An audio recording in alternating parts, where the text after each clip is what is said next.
Being in survival mode is actually what's stopping you guys from reaching the next level. Now there's two modes that I like to describe. There's survival mode and there's build mode. Now what's the difference between these two? I think they both have the same intention or similar intention, but they achieve vastly different results. The way I see survival mode is basically you're adding an additional pressure on yourself and you're basically internalizing the fact that you have to do things in order to survive, in order to keep yourself afloat. So that can be, whether you're forcing yourself to go to the gym 5 times a week because you have to lose these amounts of pounds so that you can become healthy again. Or it's because you need to reach this savings because you have to keep yourself afloat for 4 months on an emergency fund in case you lose your job, or because you have to pay your bills and pay rent, blah, blah, blah, blah, blah. So that's what survival mode is. And it's basically the fact that you're putting on this additional pressure and your whole identity is basically surviving. Now, it's effective. However, I think it's illogical, and I'll explain why. In build mode, you're essentially doing the exact same thing. But in build mode, you're alleviating all that externalized pressure and all those burdens that you force yourself to carry, when in fact you can do the same action, but with a more positive and lighthearted attitude. This isn't me personally, but it's like a general example. I'll give an example of me in a second. You have an exam. We've all been in school before. We all had exams and tests, when you're a kid. There's a lot of emotions that come into play when it comes to academics. There's a lot of fear of failure. If you don't achieve this grade, you essentially get ostracized by the school, by the system, by your teachers, by your parents, whatever. So you're stressing about this exam. You know that you have to study, but you're putting all this stress on yourself. And the thing is that if you actually treated it like a little bit of, like you're kind of floated with it, you had more of a lighthearted attitude, you can actually perform even better on this exam.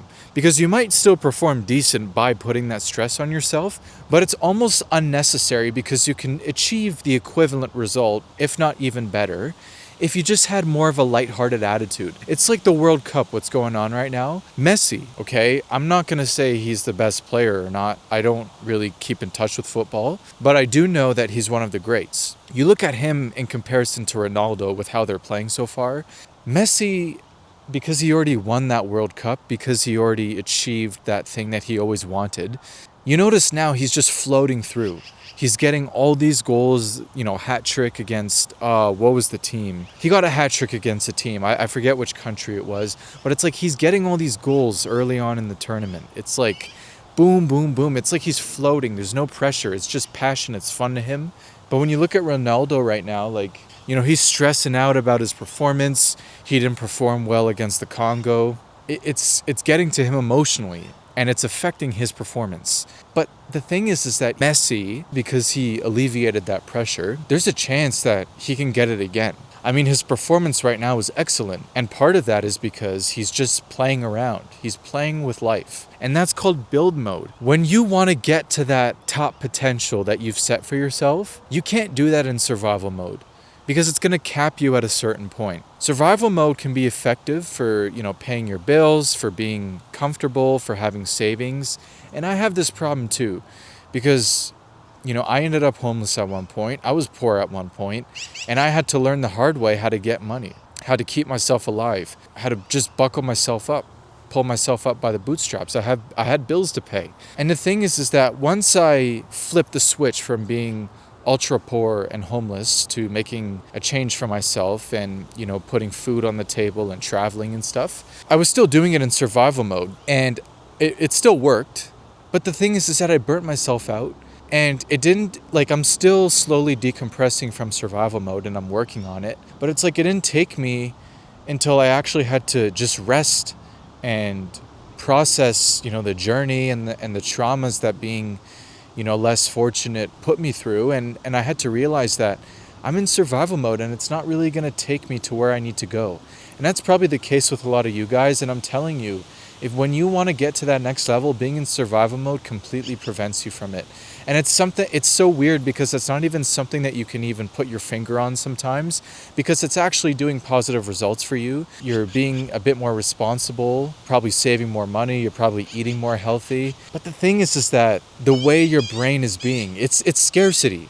That's what it is. You're being scarce. You're saying, I have to, feel a sense of security and peace before I can actually take risks and live my life. When in reality, you can feel or try to make yourself feel as secure as you want.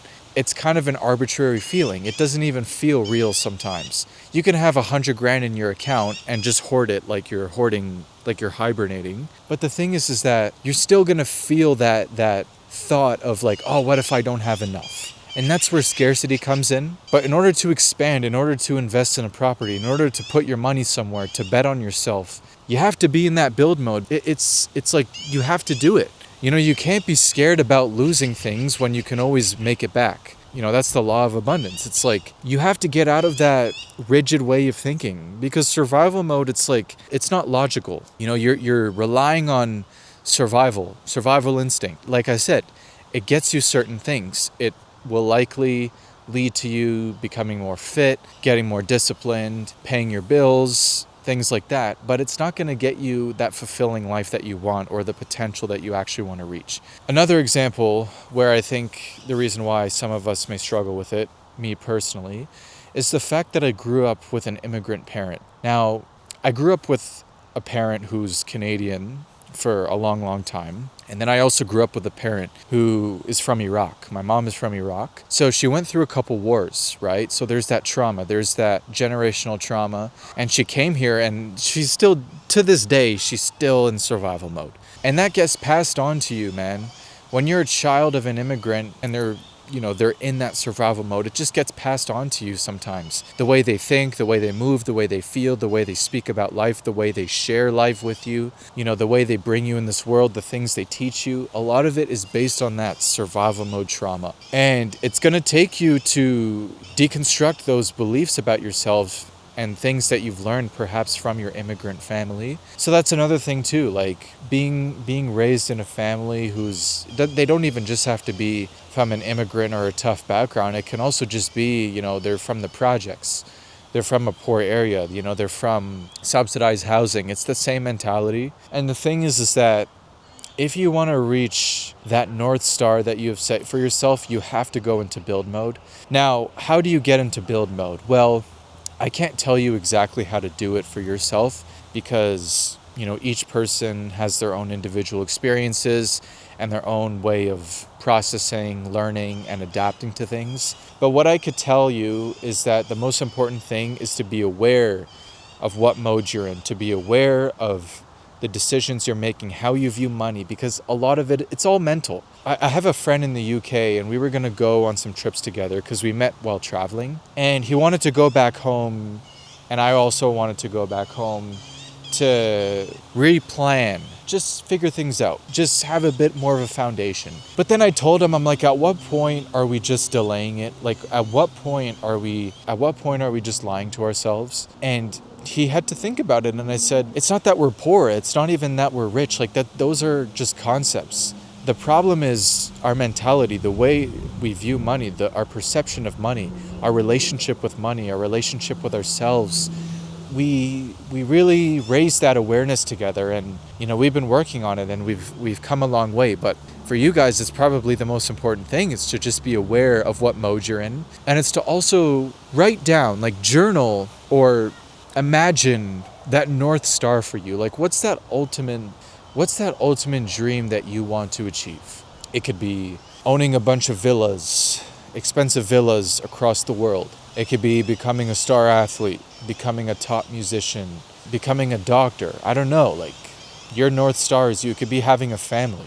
But when you envision this for yourself, you're going to have to do things that require like leaps of faith. It requires risk.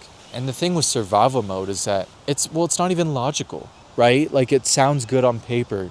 But if you go in build mode, if you need to make a few investments into certain things, and it may not sound conventional on paper, but it can actually get you a better result. if you don't see these things, if you don't allow yourself to see these opportunities, if you're stuck in that fear mode, in that survival mode, it's like you're sabotaging yourself unknowingly. That's the scary thing. You're unknowingly sabotaging yourself from the moves you have to make in order to reach that North Star. If you want to start a retreat business, like there's this lady at my gym who started a retreat business in Bali, right? And she's not one of those people who just gentrify the land, going there uncultured and just buying land. And no.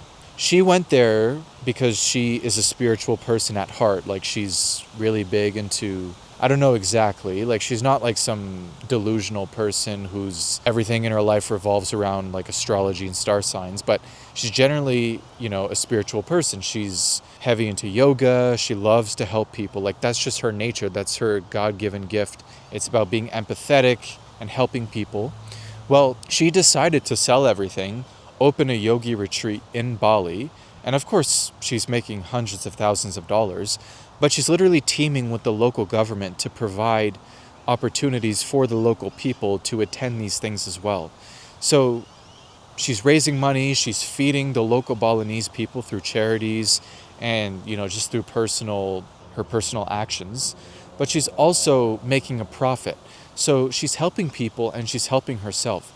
But she wouldn't have been able to do this if she was so focused on saving money in Canada because she doesn't want to go homeless or because she just wants to get a house and follow the script and have food over. No, she decided to take a risk. She decided to go all in on herself. And she's doing something that helps herself and is helping the community that she's serving. She's helping people in a foreign country who a lot of times they can't even afford the basic necessities, and she's teaming up with the local government. Like, that's called build mode. That's not about surviving. And the worst part about it is that when you're in survival mode, you may not realize it, but you're unconsciously telling yourself that you don't believe in yourself because you're scared. You're scared of losing everything. You're scared of not being able to handle life. That's what it is. You're basically signaling to your brain unconsciously that you don't believe in yourself. And it's not good. It's not going to get you where you want to go. And the thing with survival mode too, it's kind of like you're boxing yourself into an identity that's very rigid. It's not free. It's not the humanity inside of you. You're locking yourself into a box, like a prison. And you're basically attaching the idea of being okay when in reality, it's just an idea. It's this false reality that you create for yourself. It's the illusion of security. It's the illusion of discipline. That's what stems from survival mode. If you're already living as your highest self, if you're already in your full potential, if it's who you are, if working hard, if working smart, and working to your God-given talents and abilities, if that's who you are every single day, or at least most days, then it's who you are. It's a part of your general identity. It's not a separate one. It's not, I need to be disciplined for the gym. I need to be in discipline mode and grind mode. It's like, why is this a mode? Why is this not your way of being?